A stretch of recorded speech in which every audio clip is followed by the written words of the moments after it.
I'm sorry, guys. I accidentally hit the stop button. So I guess this will be part three.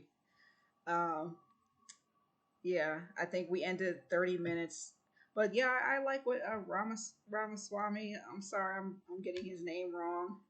Um, I might look up his name so I can stop butchering it. But I agree with what this candidate is saying about crime, mental health. That is another thing that's not talked about enough. We got the harsher punishment and prosecution that needs to happen more. Law enforcement, more law involvement, more support from law enforcement. That's not talked about enough. That's getting demonized, and then mental health, which is already like a stigmatized issue in this country, still is stigmatized. Um, that's also not talked about enough as a contributing factor to crime and especially homelessness. There's a lot of mentally ill homeless people in this country because, like he said, our mental health institutions have been closing down for years, and so there's nowhere else for them to go to get the treatment that they need. And for those who are seriously debilitated by their mental illness, and they have violent urges and violent tendencies, and they can't get the treatment that they need, then that's where they resort to crime. So he hit the nail on the head too. Mental illness, very very important, especially when it comes to issues like these. It's not talked about enough. Um, but he's talking about it. More people need to talk about it. I've definitely talked about it on my channel, and yeah, we need a president who's going to talk about these sensitive, important but important issues. Who's not like tiptoeing around the big issue. Who can like who can face this head on. Um, so yeah, and what else? What else did he say? Because I definitely agree with that. Yeah, he said we need to stop. Like, we need to try a different approach with mental illness. It's not like over medicating people. We have it. That's like a huge thing in this country. It's just relying on medication to solve like all everything, and then over medicating people, which makes the problem worse than what it already was. Um, so yeah, I agree with that too. That's another thing. If we're going to open our mental health institutions back up, let's steer away from the heavy medication approach, and let's try this approach, a more faith-based approach, because they do have Christian doctors out there. They do have Christian psychologists. I mean, yeah, Christian psychologists. Um, we need to have more of those. We do need a faith based approach. I'm gonna get back to the video. That was really important what he said, and I agree wholeheartedly with that. In the middle of a national identity crisis. And I say this as a member of my generation. The problem in our country right now, the reason we have that mental health epidemic, is that people are so hungry for purpose and meaning at a time when family, faith, patriotism, hard work have all disappeared. What we really need is a tonal reset from the top, saying that this is what it means to be an American. Yes, we will stand for the rule of law. Yes, we will close the southern border where criminals are coming in every day. And yes, we will back law enforcement because we remember who we really are. And that's also how we address that mental health epidemic in the next generation that is directly leading to violent crime. Can I speak on behalf of the American people? Really quickly, Governor DeSantis, we don't want. Now, mental illness, although it is a contributing factor to the rise in violent crime, like I said, because people aren't getting the treatment that they need and deserve, they're just being kicked to the curb like they're trash. That's pretty much how we treat the mentally ill and homeless in this country, like they're trash, sadly. Um, but even though mental illness is an important factor, like it is linked to violent crime, it's certainly not the only factor, and it's one of the many important factors. But there's like other factors that we need to talk about too. But mental illness as he mentioned, is definitely one of those factors that we need to talk about. We're not looking for a new national identity. The American people are the most faith-filled, freedom-loving, idealistic, hardworking people the world has ever known. We just need government as good as our people. Well, Mike, I think the difference is you might have some others like you may have on the stage. It's Morning in America speech. It is not Morning in America. We live in a dark moment, and we have to confront the fact that we're in an internal, sort of cold cultural civil war, and we have to recognize that people with the failed government in Washington, D.C. We just need government as good as our people again. So I can let me just finish addressing that slogan because I don't know what that slogan means. We need to shut down the administrative state. That's actually how we translate. Crime has been on the rise in Florida, Governor DeSantis. How do you stop crime? Well, actually, crime's at a 50-year low in Florida. We're happy with that.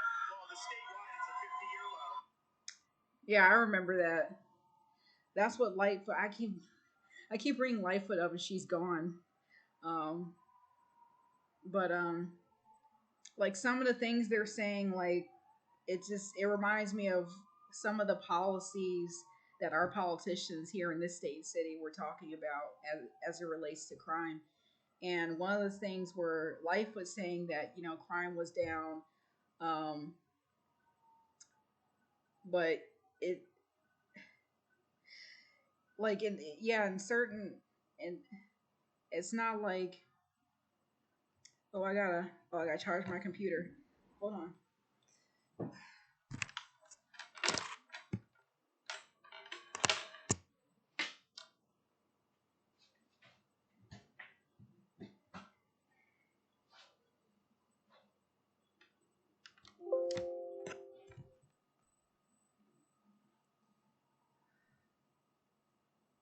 Sorry about that. When I don't plug it in right away, then it'll cut off on me. That's happened before. And then I'll have to start the video over again. And I don't want that to happen. So, minor interruption. I'm glad it didn't cut off on me. I'm just so caught up in this debate, I forgot to charge my computer. Anyways, what was I saying? What were we talking about? Crime. We're still on crime. Yeah, crime is. It's not. I mean. Yeah, it depends on where you're at. It can be high in certain places and low in other places. But even if the data supports that overall, like nationwide, let's say like nationwide crime is down for the most part, we still can't ignore that there's still an uptick in crime in like certain areas of the country. We just can't completely overlook that or ignore that. So yeah, if we're talking about like an increase in crime, don't bring up, oh, crime is down 50%. Like the victims of violent crime and the victims in these cities who are experiencing a lot of crime, they don't want to hear that. Like the voters don't want to hear that because crime is, a top issue on our country's agenda. It's a top issue for voters. And so, people really, victims of violent crime don't want to hear that. I believe the voters really don't want to hear that crime is going down when we see the complete opposite all over our country. So I don't think people, want to hear that. I certainly don't want to hear that because I'm seeing everything to the contrary of what he said. Like I said, I don't know why. Was that Christy who said that? Yeah, I think it was. I don't know why he's on that stage again. He lost last election. He's gonna lose this one too. He's not even like a top contender on this stage.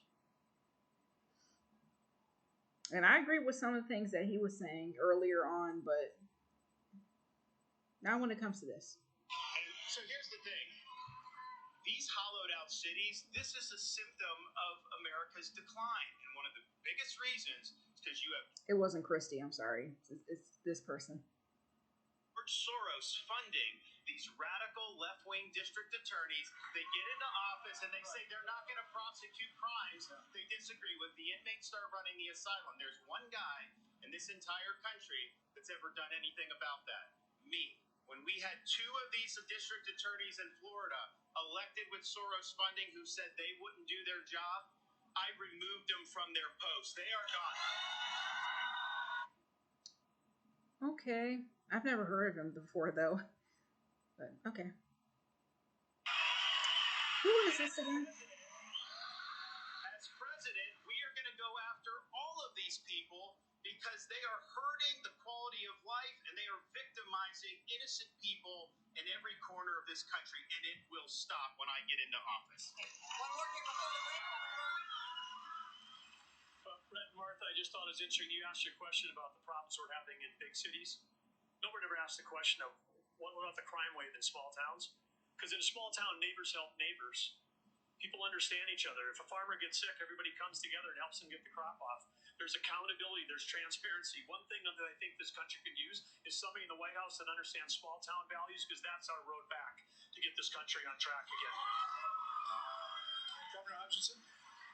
Okay, well, crime is like migrating to other parts, like to the suburbs and to small towns. It's like migrating everywhere now, like outside of the cities, but it's still mostly, I believe it's still mostly concentrated in cities. So our main focus still needs to be violent crime in cities, in big cities, or in any city. Like, it's not always in big cities, but yeah, crime is happening. Like, violent crime is rising in other places outside of the city, but main focus should still be where it's happening the most, which is in cities.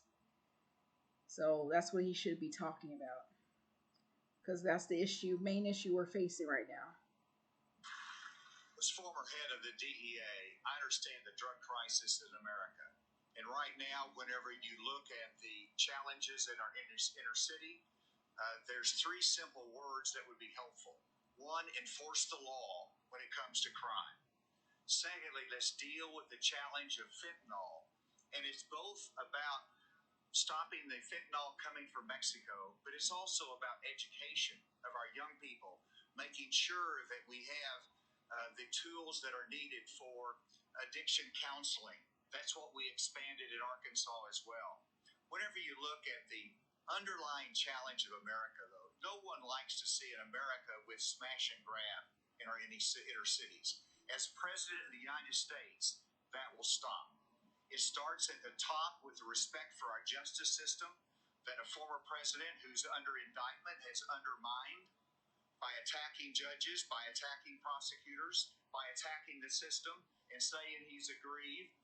And so we have to have respect for our justice system and the rule of law, and it starts at the top with the President of the United States.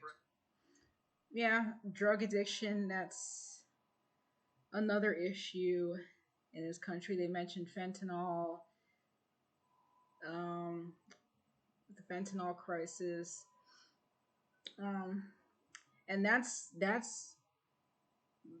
an issue with crime. It's also a big issue with the homeless population too, since we're talking about crime and homelessness. Because, by the way, crime and homelessness are linked also. So yeah, they should be talked about together, side by side. But yeah, he mentioned drug addiction, and yeah, I'm not going to deny that's also a problem in this country, and it continues to get worse, just like with everything else. I would say it's more of an issue with homelessness than, well, I don't want to say it's more of an issue with homelessness than crime, because I don't know, like, if statistics can support that. And I don't like to just throw numbers and things like that out there without knowing the facts.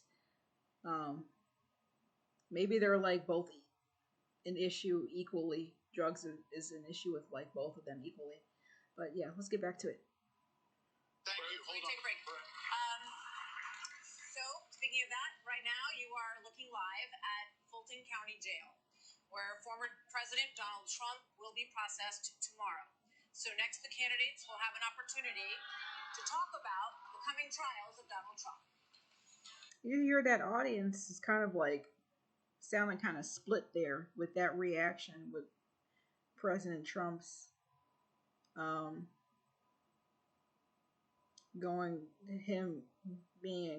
to jail.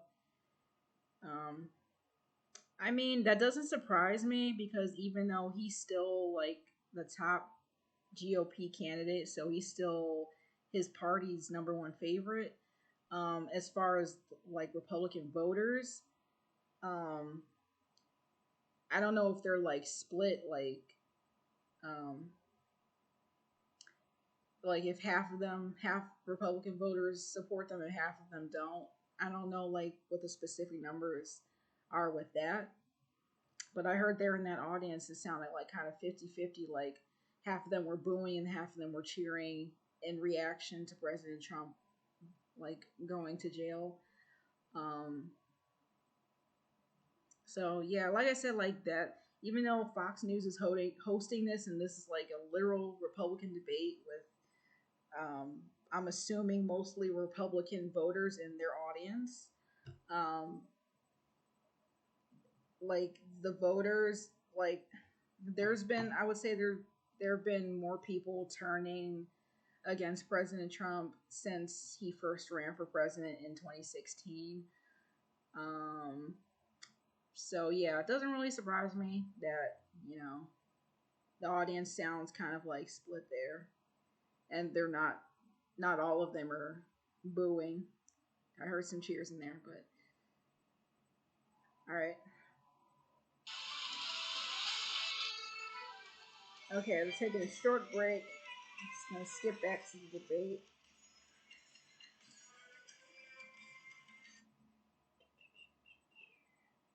For ads. And I'm gonna stop the video when it gets to 50, when the debate gets to an hour, and then I'm gonna pick it back up the next day.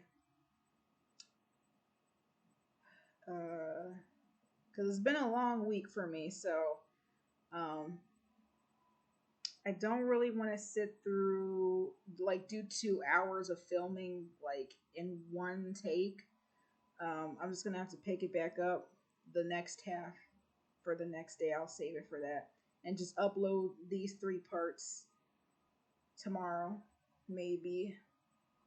Let's get it out there. For charges relating to the 2020 election loss. You all signed a pledge to support the eventual Republican nominee. If former President Trump is convicted in a court of law, would you still support him as your party's choice? Please raise your hand if you would. I would. But I don't believe he did anything wrong, even if he is prosecuted. Where's the evidence?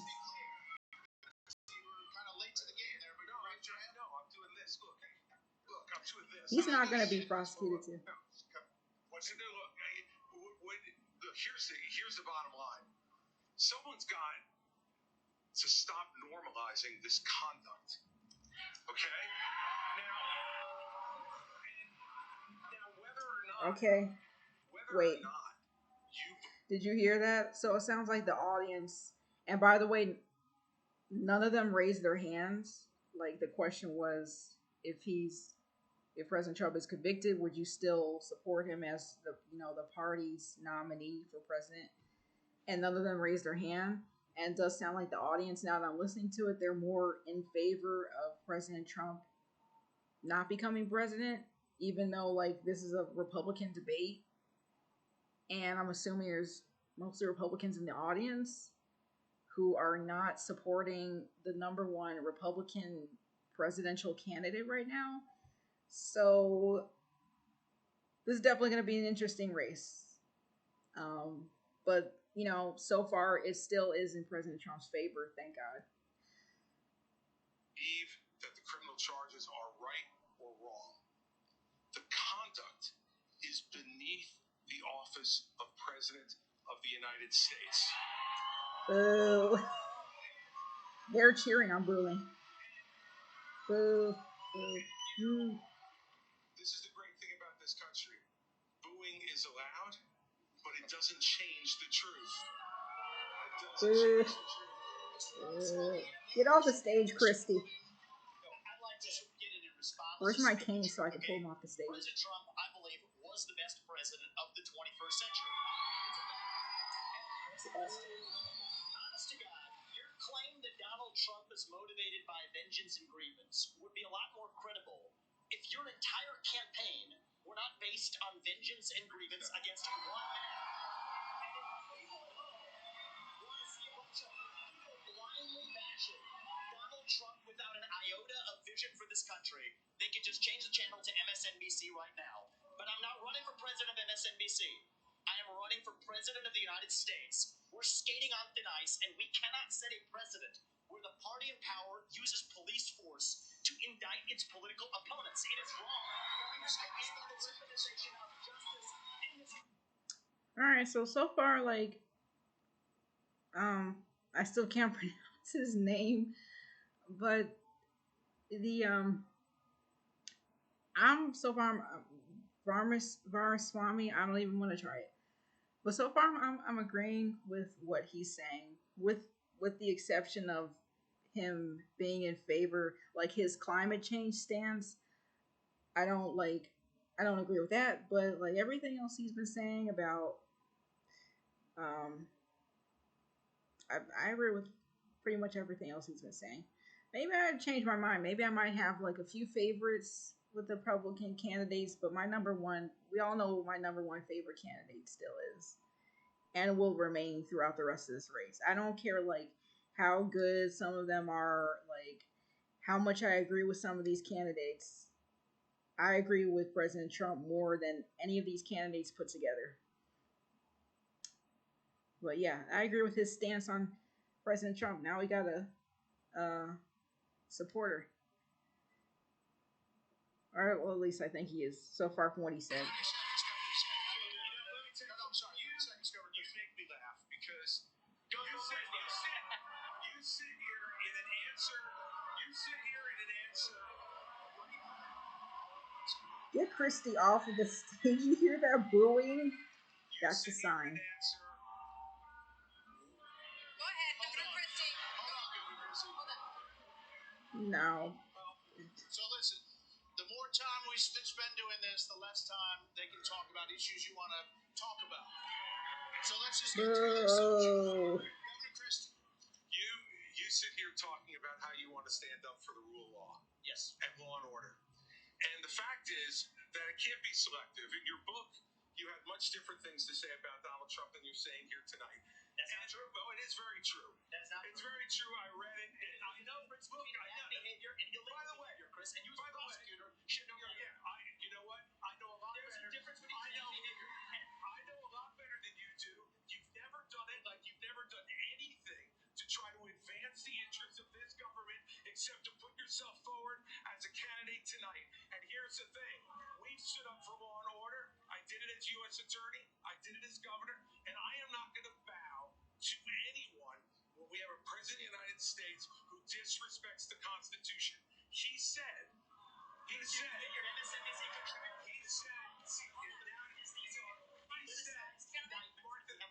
Mark, it's important to say that the president said, Donald Trump said, it's okay to suspend the Constitution. Now, the oath you take is to preserve, He did? and defend, I don't think so. not suspend. I will always stand up for our Constitution regardless of the political pressure. We have another question. In what context? When did he say? If you're gonna say somebody said something, like, did he quote him directly? When did he say? Let me try to recall when he said that. Suspend. I mean, he must have had a good reason for saying that. I think I remember him saying that. When did he say that? When? Hold on. Time for a quick research break. I think he said that in the right context though. Like, was it during the riots, or I think it was something going on. Hold on. Trump suspend cons cons can't spell constitution. All right. December 4, 2022. This is CNN. But I'm just gonna click it. Trump calls for the termination of the Constitution and Truth Social post. Oh, his new social media. Okay, where's the quote? Because you know me, I like to fact check things, especially if we're gonna like start going against my number one favorite candidate.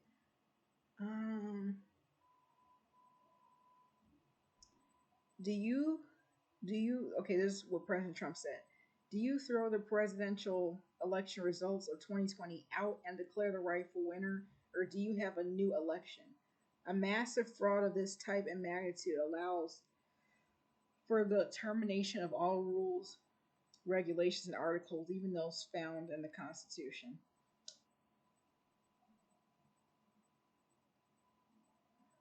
Okay.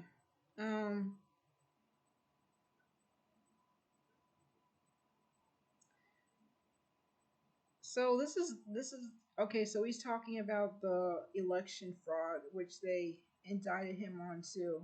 Him, even though they never really looked into that, seriously looked into it. I'm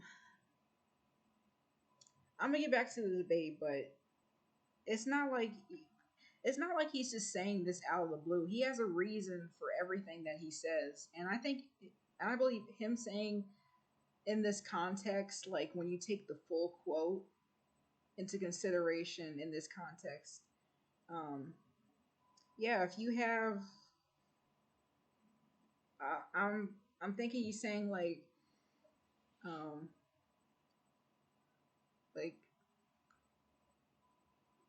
I don't know where the Constitution comes in with this, but he's just saying that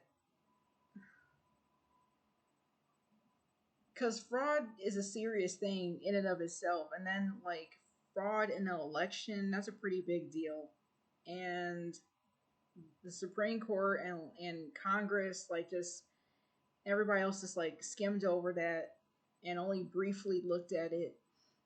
They're not looking at it as much as they are now, like almost 4 years later after these allegations came out. Now they're looking into it. But anyways,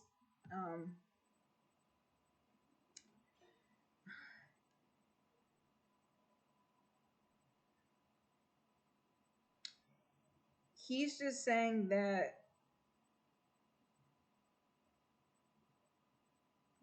we have to like we have to disregard like rules and regulations that are like protecting and defending this fraudulent behavior, and just like do away with it if it's protecting the people who are doing this fraud. I believe that's what he's like trying to say. It's definitely not in the context that Christie's saying. He's just acting like he just said, "Oh, just like forget the Constitution." Just like, that's not what he's saying. You have to. Anyway, let me get back to the video.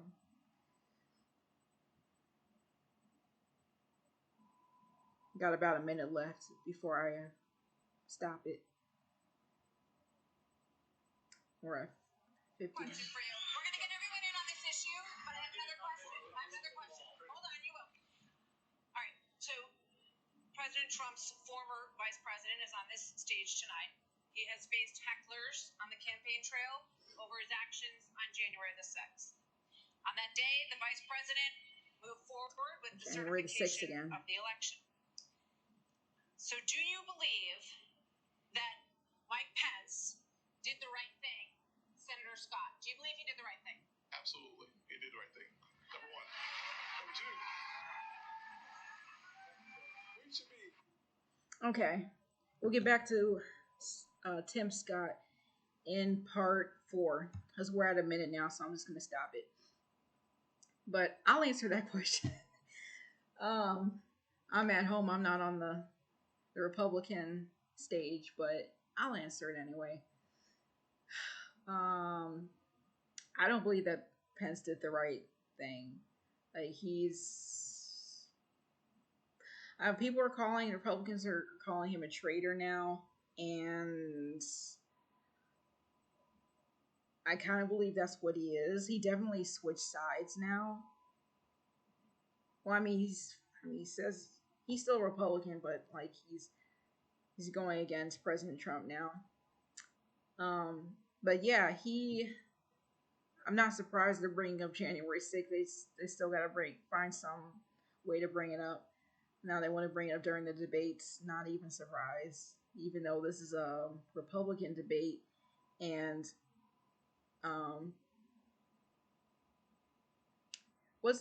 didn't he face impeachment because of the January 6th? I think that was his second time facing impeachment. I don't know. Because they were saying he said something that incited. Yeah, I think that was the second time he was impeached. So even though the House Republicans voted against impeaching him,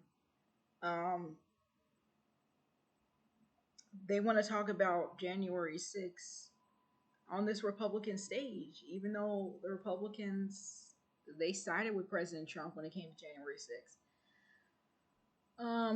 So, I mean, not siding with the rioters, obviously, but they didn't find any wrongdoing with President Trump. So yeah, I don't believe that, and Pence's role in this is that President Trump wanted to stop the certification of the votes for our last presidential election, to stop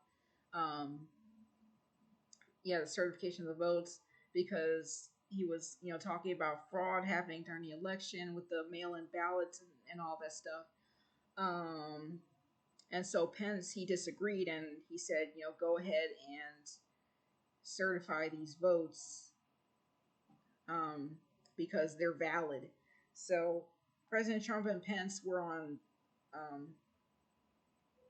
opposite sides when it came to that. So I don't agree with what Pence said, because why do we need to certify votes? I believe he was like pressured to go against President Trump in that instance. Maybe he just gave into the pressure. Because the majority were going against what President Trump was saying about the fraud. But why certify votes and like somebody's bringing up allegations of fraud going on with the votes? Like, why not investigate that before certifying the votes? And I'm saying that as a statement more than the question. I mean, it's a I'm losing my words today. It's a rhetorical question. Yeah, I'm gonna stop the video here. We're at part 3, the end of part 3. I'm going to continue on with part 4, maybe tomorrow, definitely this weekend, so I can get this done, because I don't know. We're officially halfway into the video. We're an hour into the video, so we got about another hour to go with the Republican debates. So it might be another 3 parts. I don't know how many, or 2. We'll see how it goes. We'll see how I decide to split it. But yeah, I remember getting this far when I was listening to it by myself. I remember getting this far into the debate. So yeah, I was right. I got like halfway into it, a little more. But when I do my next videos, at least half of my reaction will be like really fresh. Like I've never, like I said, I didn't watch the whole thing. So some of this I'm going to be watching it like with you guys for the first time. But like I said, some of you may have already seen this debate. But yeah, I'll get back to it. It hasn't. I still don't believe it's been as interesting as it could have been if President Trump were present at the debates. Like it's still missing that. Like, but I won't dwell on it. He's dealing with his own issues right now on top of this election, so let's just let him deal with it the way he believes it's best. And yeah, not much else to say about that. Hope you guys are enjoying this series so far, and I will upload these 3 parts maybe tomorrow. I don't want to say. I should be able to upload tomorrow, but yeah, I will continue in part 4.